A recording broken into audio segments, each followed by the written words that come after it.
Welcome back to my kitchen. Tonight we are doing scones. Why are they great for you and your family?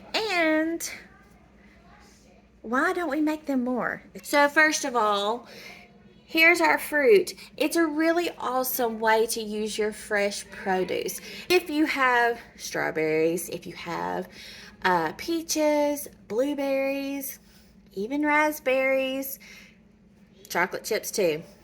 You can use those to put into your scones. And a quick little PSA, if you didn't know this, about strawberries.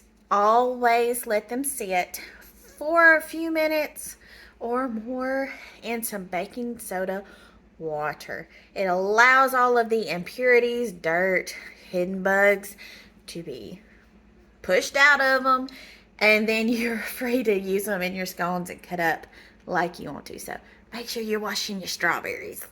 All right, now for the flour base mixture.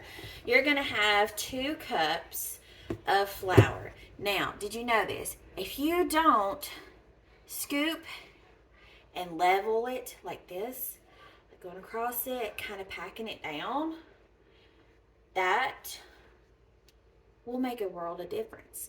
Just packing it down like that will make it more of that biscuit consistency. Now we need baking powder, tablespoon.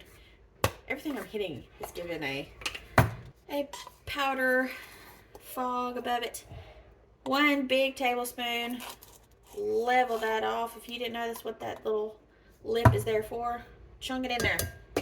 All right, is 4 tablespoons of sugar. 4 tablespoons. Heaping tablespoons here. Measure it with your soul, your preference. 1/2 teaspoon of salt. Scoop. And there it goes. And then you take this mixture and you're going to use a whisk, or you could use a fork. Either way, if you don't want to have to use a whisk, you don't have to. You can just use a fork. But just make sure that this mixture is well incorporated before you add anything else to it. And I also like to do my recipes more based on the common baker in your home. What are you more liable to have? A fork. So just stir. Getting that all together. There you go. The next part we're going to do, we're going to get butter. I'm going to go get it out of the fridge, right back there, and cut it up into cubes. I'll show you what I mean. Probably thinking, why, oh why, have you already not had this out? Don't you need to already have it out? No, biscuits and scones, they're in that family that you need cold butter. But we only need 6 tablespoons. So 1, 2, 3, 4, 5, 6. Oh, it actually has it's numbered. Usually it's just like 1 tablespoon. Y'all, excuse me, my skills of doing this on camera ain't that great. And this is my trick. I cut it in half and left it connected. Pull it down. Fold this up. Now you can store this. You don't have to worry about it getting yucky. So here it is, opening it up, and you're like, why are you showing me how to open butter? Well, take off this top paper, open it up, and you are able to kind of have a plate of parchment paper in your hand, because you're about to cube this right here. You're not going to put it down. This is like old school, like your grandmama, they're going to do it this way. They're going to do it in their hands, so you're going to learn how to do it too. There we go. Cut it down like this, but you don't cut through it all the way down. You're just going to cut it down like so. Another vertical like so. And then we're going to do halfway. Go all the way up it. Time to make the cubes happen. Straight down. And rake them off into your bowl. Done. Keep doing that all the way down your butter. This is the fun part. If you already have a pastry knife, you can use your hands. I prefer to use my hands because I can feel how thin the butter is. Just get in there with your butter.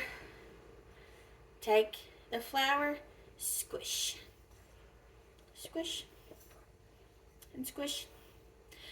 You don't want to make all of it to be very, very fine pieces in it, but you don't want to have huge clumps where there are no longer any large. When you cook it, that creates those pockets, those beautiful crunchy pockets inside of the scones. So now I have brought over, I've drained the water off of these. We're going to chop these to the bite sizes that you want. Same thought process of when we did the butter. Use a butter knife because these are strawberries, they ain't gonna hurt. I'm gonna have something to put these little dices in because you do not want to throw them into your mixture just yet. I'll tell you why. Strawberries hold a lot of water. Up into little pieces, dice them up, chunk them to the side. It is time for us to start adding in some wet ingredients. First, let's put in our strawberries, diced, about a cup of them. Toss them in. Don't over stir them. Take your fork, you lightly fold until they're covered. Because if you start getting too aggressive with strawberries, they will start caking up this mixture, causing it to stick together. I literally folded that like 3 or 4 times. Put that down. Because now you're going to use common household items. When I first made this, it was calling for half and half. And I was like, I am not a household that keeps half and half. So if you are, your ingredient would be 3/4 cup, half and half. For those of us who don't keep half and half in our home, heavy cream and milk. 3/8 of this, 3/8 of that. That is your half and half. So I'm going to do my milk first, since it's more of a liquidy consistency. This is my 4th cup, but inside, if you can see that, that's an 1/8 cup, and it's very tiny, so we're going to try to do this. Now, since I have shaky hands, I'm so shaky when it comes to this, I just went ahead and did it off camera. So there it is. Fresh bath time. Done with. So we're just going to fold until it starts creating our sticky mixture, but it will come together very easily if you can see it.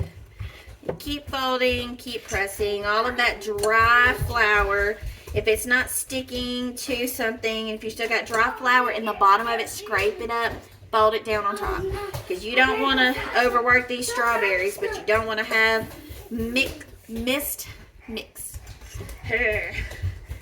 Yes, the noises are necessary to get every bit of this in there. And you get less and less pretty with it as you fold because it gets harder to do. That just means you're doing it right. Like, roll this out onto a counter to get all that flour mixture pushed into there. Get that going.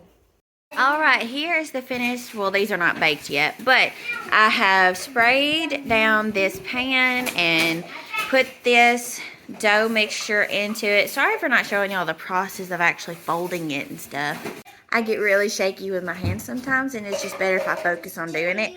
So with it, he's in here eating strawberries. The mixture, once you fold it together, take a parchment paper, put it down on the table, and stir it as much as you can without making it way too sticky. Then flop the dough mixture onto the parchment paper. Press it all together to make a rectangle. I can have a piece of those. When they're baked, you sure can.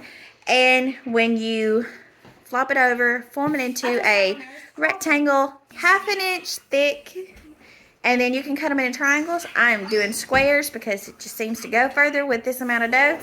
And then you're going to sprinkle the top of it with some sugar.